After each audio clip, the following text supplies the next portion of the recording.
Housing is rebounding, but is that a good thing for inflation? We're going to talk about that on Today in Mortgages. Back with a show that's talking about what's real, what's hype, and what you should be paying attention to in real estate and mortgage news today. It's Today in Mortgages, and I'm here with my co-host, Rich Jefferson. And today we are talking about the housing market rebound. Rich, what a Yeah, roller coaster we've been on the past couple of years, like even the last couple of months. It feels like weeks. Everything changes week to week. What's going on with the housing market right now? it's competitive. Yeah, well, It's that's so true. competitive. It's like very few listings, lots of buyers. It's just we're I'm smelling a little bit of the competition that we saw during COVID because there are just not that many listings. So we're starting to see, while sellers are still conceding a little bit to cover closing costs and buy down interest rates, it's I'm seeing it kind of back off now a little bit because listen, there are very few listings and a lot of, take Houston and its surrounding cities, the Woodlands, Galveston, Sugarland, there are very few listings in those areas. So when they do come, it's back to competition. It's the highest offer is going to win. And I'm starting to see less seller concessions and higher bids on these properties. So, Yeah, when we talk about rebound, we're talking about a rebound in prices, not in like inventory or amount of units being moved. So less units on inventory, higher prices, and that's the rebound in cost that we're talking about. So good for sellers, bad for buyers. But what we're going to talk about today is how that affects inflation. And so, give us, we talk about this a lot, but give us a quick primer on how rents and home prices are going to affect our shelter costs, which goes into inflation. well, interest rates are high, so that's hurting.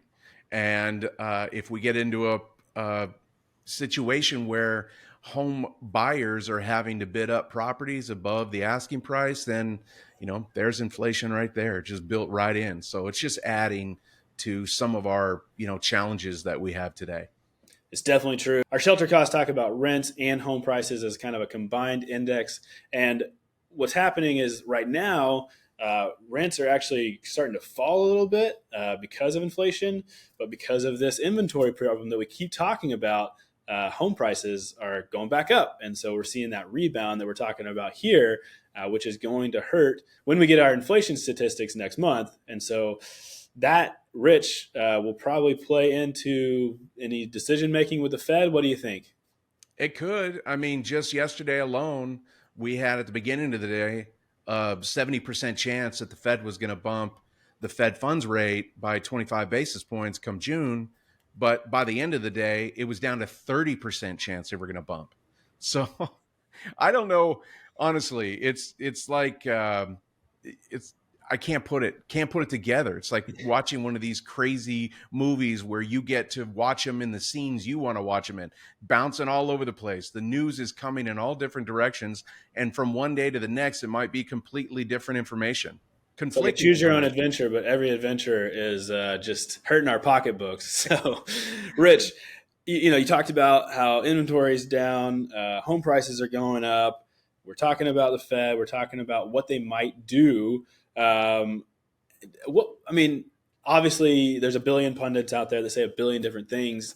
Ear to the ground. What do you feel like in your gut is going to happen with these decisions on whether or not to increase rates again? Because we've talked about how the Fed trying to back off, and we've just had all this data in the past, I don't know, 3 weeks that's like, well, maybe this is all bunk, and we don't know what to do now. Well, if that's the question and they don't know what to do, they're going to stick with what they're doing. Yeah. So it seems like a couple of weeks out from a Fed meeting where they decide on the rates, everybody starts, opining on what's going to happen, what they're going to do, but they continue to bump.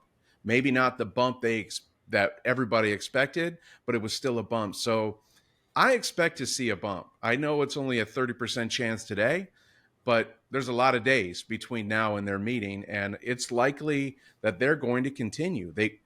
Their model hasn't changed. They're using old data versus our new data, and the old data is kind of, again, everything is elevated because of that manufactured event during COVID. And I don't know, but if I had to guess, I would say they're going to bump at 25 basis points. There's Yeah. no reason to suggest they're going to stop doing what they've been doing until they see unemployment rise, unfortunately, and CPI down. That's it. That's what they've stuck to this whole time.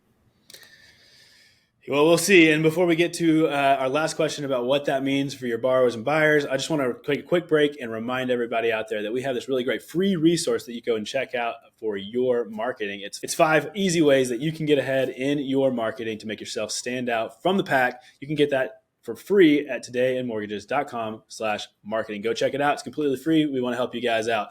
Hey, Rich, we're talking about all this stuff and kind of what the Fed's going to do, what housing's going to do.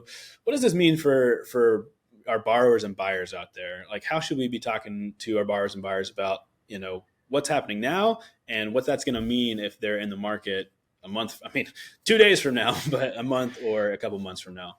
Yeah, I hope our salespeople aren't prognosticating on where this is going to go. And, we just try to keep it simple. We qualify our prospective buyers on payment. The interest rates are the interest rates. Okay, maybe you can go somewhere and get 25, basis points higher in price and 25 basis points lower in price. None of that really matters. Everybody's pretty much in the same area in terms of interest rates. So you got to focus on payment. Qualify on the payment. That means the borrowers can qualify. They're well qualified. Then if rates come down, you refinance. If they don't, it's a fixed payment and you're qualified. You can't afford it.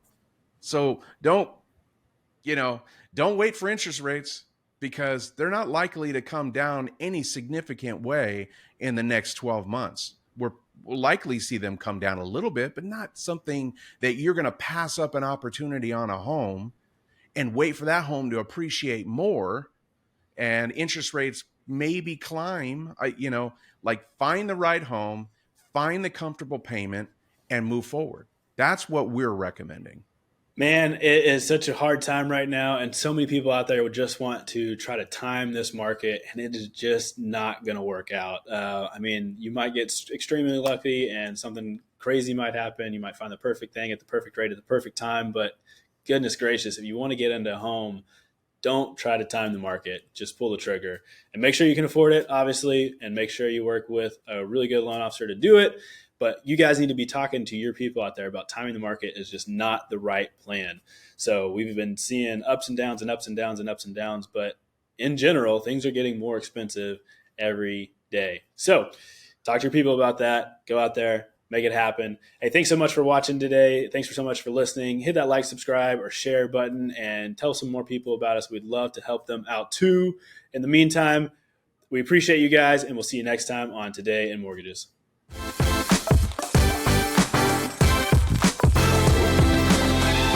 Today in Mortgages is produced by Network Funding LP, which is an equal housing lender, NMLS 2297. The content of this program is meant to be a commentary on mortgage and real estate news, and any discussion of rates and or products should not be taken as an individual mortgage or home buying advice or pricing estimates. And any commentary on this show should not be considered a promise to make a loan. All applicants for a loan must qualify, and you should consult a professional regarding your individual loan scenarios for your financial situation. Visit our website at nflp.com/licenses for all state licensing and other legal information.